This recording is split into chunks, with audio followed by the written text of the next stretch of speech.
Hello, everyone. This is Faye, and I sell Medicare plans.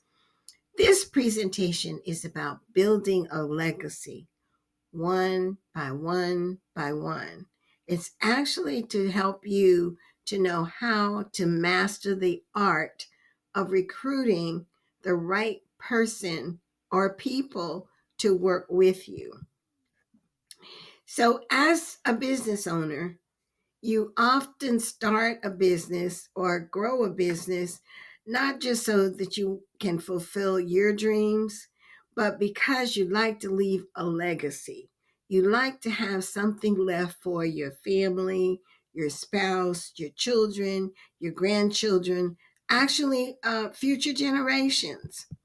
So the first thing is conquering the business. So after you have the business established and you are all set up in the business, it's going along fine, and you realize that you need now to actually start to grow that business. You need to increase your sales. You need to increase your bottom line. You need to improve the numbers that you have so that you are building that foundation for sustainability.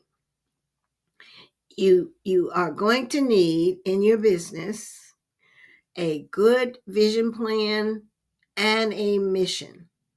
So your vision is going to be something you will consider, and you'll think about it for some time. You may change it over time. And an example of a good vision plan for the business that wants to grow and have a legacy is you want to create a family business that provides a sustainable income for you and for the future generations. And your mission in doing that, if you're in the insurance industry, would be educate all seniors about healthcare delivery and the options that are available to them. Now, take those as examples, do some Google research, do some research. You may have already written and established your vision and your mission. That's fine. These are just examples that you might be able to build upon. Why is working with the right people so very, very important? Why does it really matter? Well, businesses are built on numbers. You can build an insurance business, yes, as a solopreneur, and you can have a very successful business working alone. Then there are those limitations of what actually happens to that business should you not be able to perform at the level that you are currently performing or at the level that you were performing. How is it that the business itself will continue? One of the ways to do that is to increase the number of customers, increase your bottom line by actually hiring other people who are going to really, really work in the same with the same vision and the same mission that you do. So you're looking for people that you can align with that can share your vision, your work ethics, and your mission. So who are you really looking for? You're looking for people who have strong personal skills. You're looking for people now with communication, with integrity, people who actually have honesty and integrity. You want people who will culturally fit into your organization, which means that they definitely align, understand your vision, your mission, how your business is run, and will operate in the same vein. You're looking for people who are teachable, people who are coachable, people who will listen to what you or someone that you have hired or someone that you put in place to help them. They will listen to what is being said and use what works really well. You're looking for someone that has a drive to succeed. That person may not have the same level of motivation that you do, but you're looking for someone who really needs to succeed and they have a why that they're working for. Now, who are you not looking for? That's important as well when you're trying to find the right people to work with. You're not looking for someone who looks just like you. It does not matter what the person looks like in terms of being identical to your physique, identical to your appearance, identical to your education. The person that you're looking for, you're not looking for someone who has the same college degree that you have, the same level of education that you have, comes from the same kind of neighborhood that you did, or the same kind of environment that you did.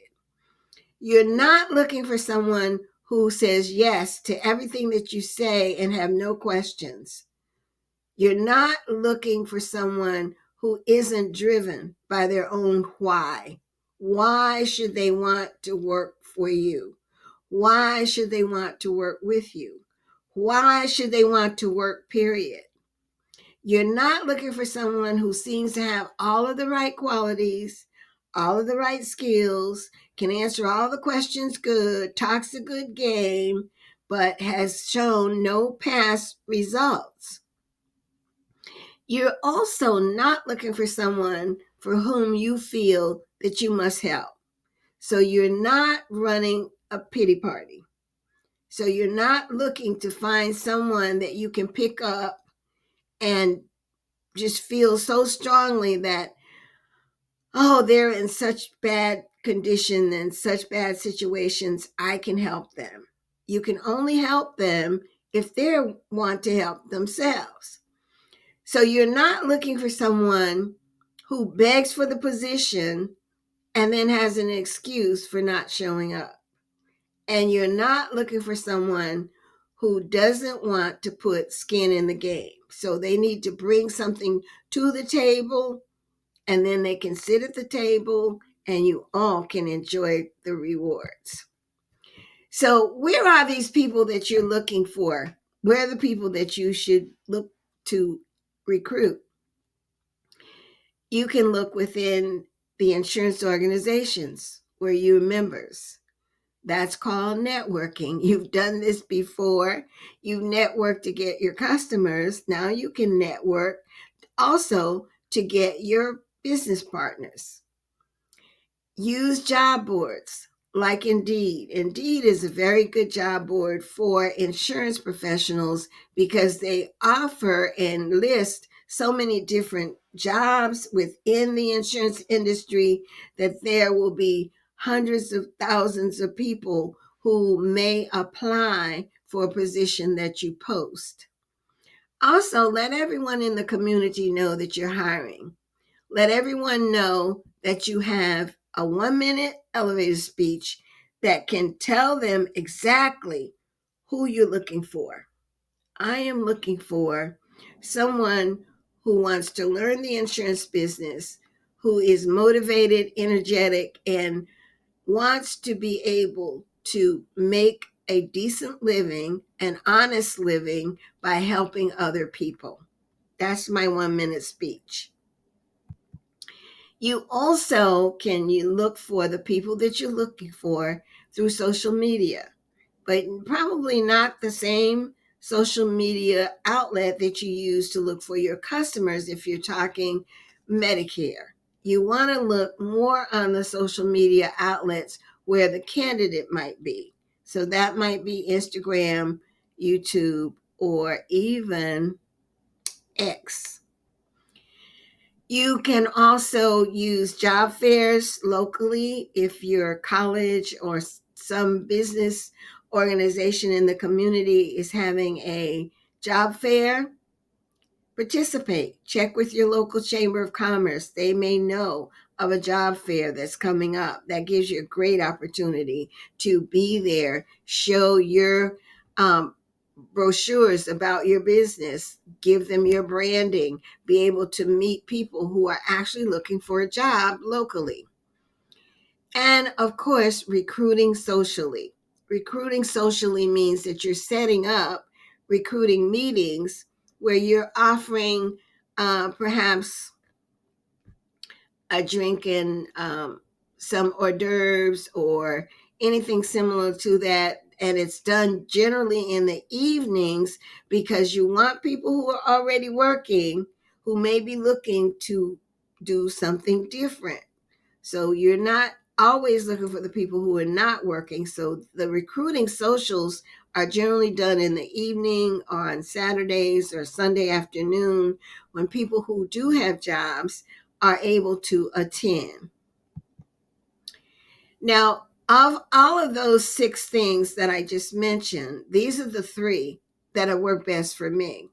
And what has happened over the span of a year, I've grown from 13 business associates to about 67, and they're still growing.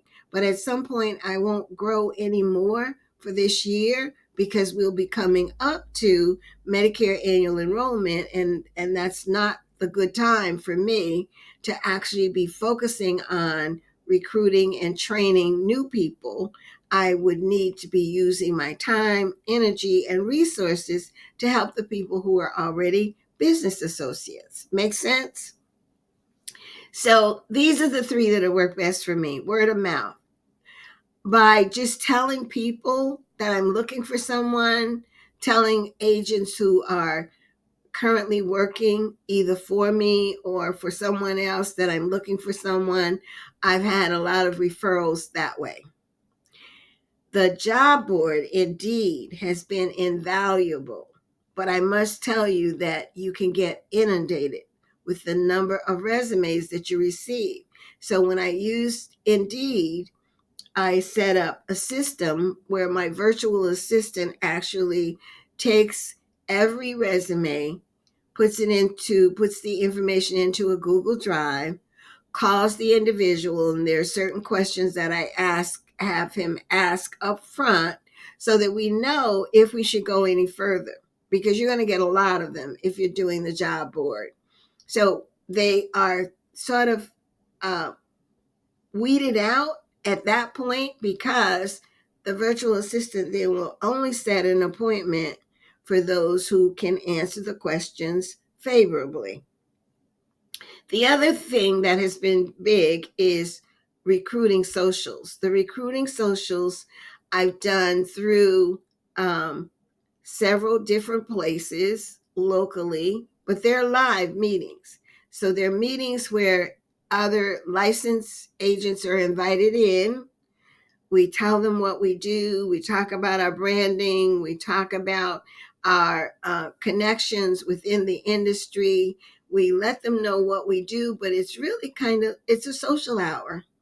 And so the agents are able to exchange and engage with each other, as well as ask questions of me and my associates as well. So that has worked well because the local people that come to the live recruiting socials are really, really interested in knowing what you're doing and what you're doing differently from someone else. So these are the 3: word of mouth, the Indeed job board, and the recruiting socials have worked best for me. Now, should you look for people who are experienced or people who are not? There are pros and cons to both of those. The experienced insurance professional is going to come with product knowledge. They're going to know what different terms are. And when you're talking with them, you can speak to them at the level that they know the products, they know the carriers, they've been in the business, they've been doing this, and they know most of what needs to be done to be compliant. On the other hand, the individual who comes with experience also may come with a mindset of how they would like to do things.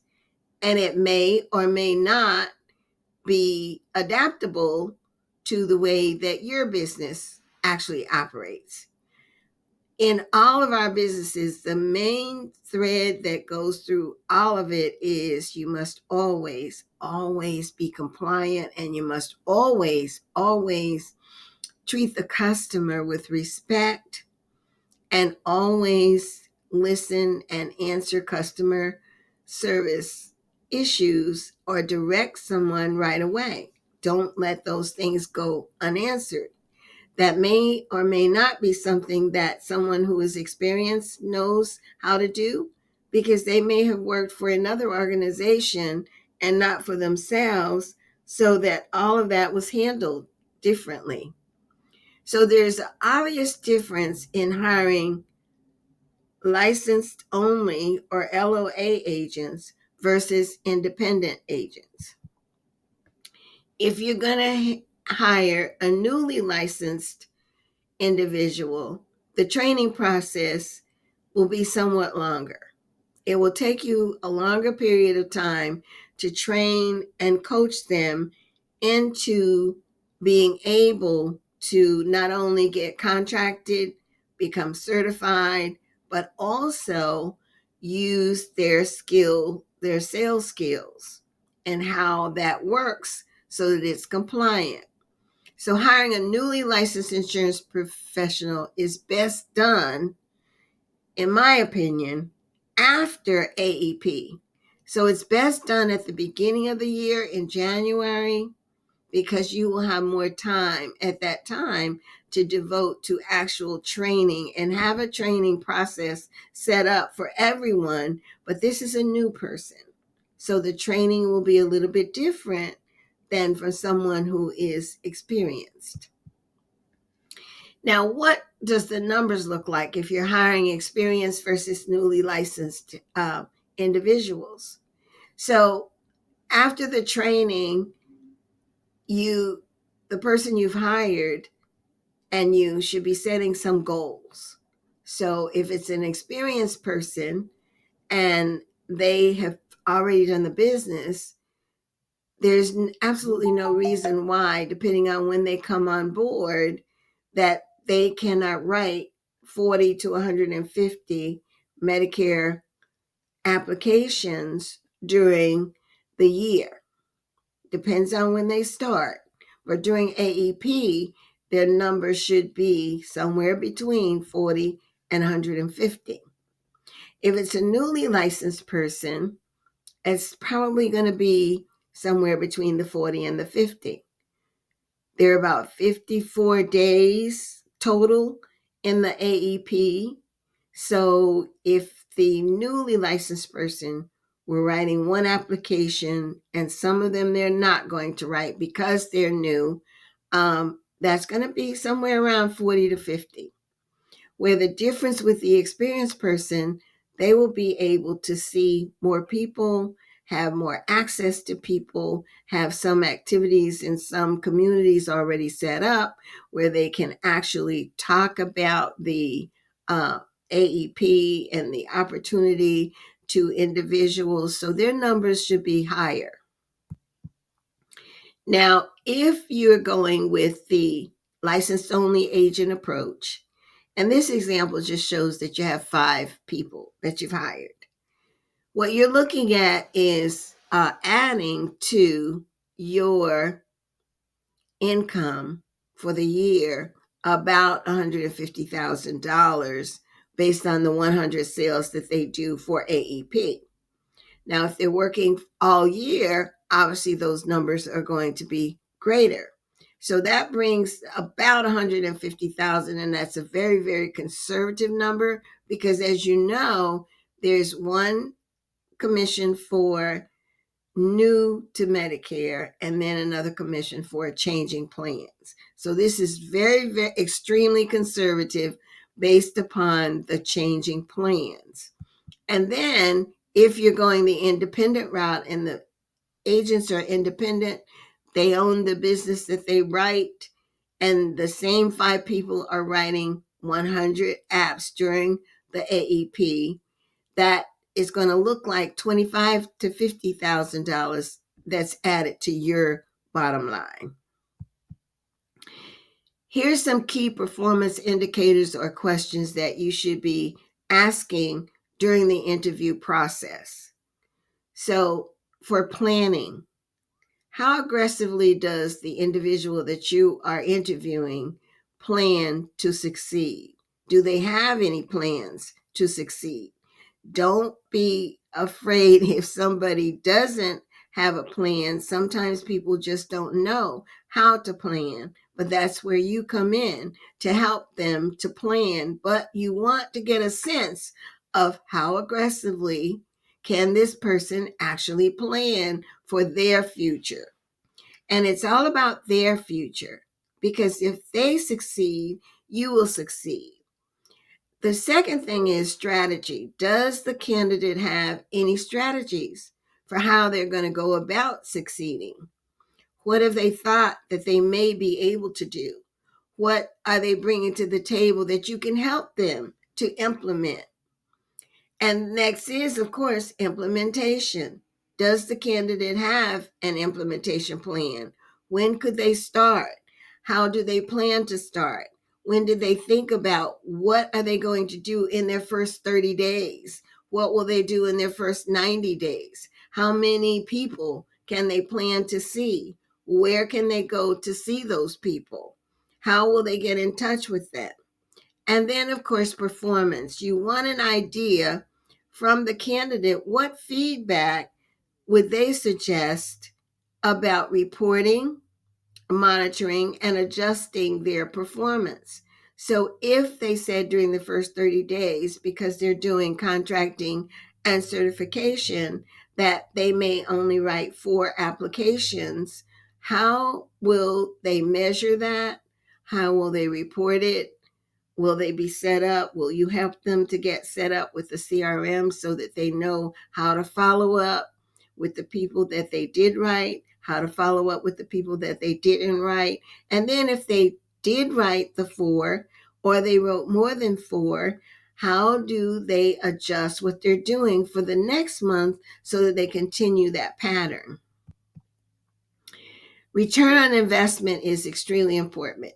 Everything we do is worth time or money, and they're both important. Money is something you can get back, time you can't get back. So you need to know upfront, what is your investment?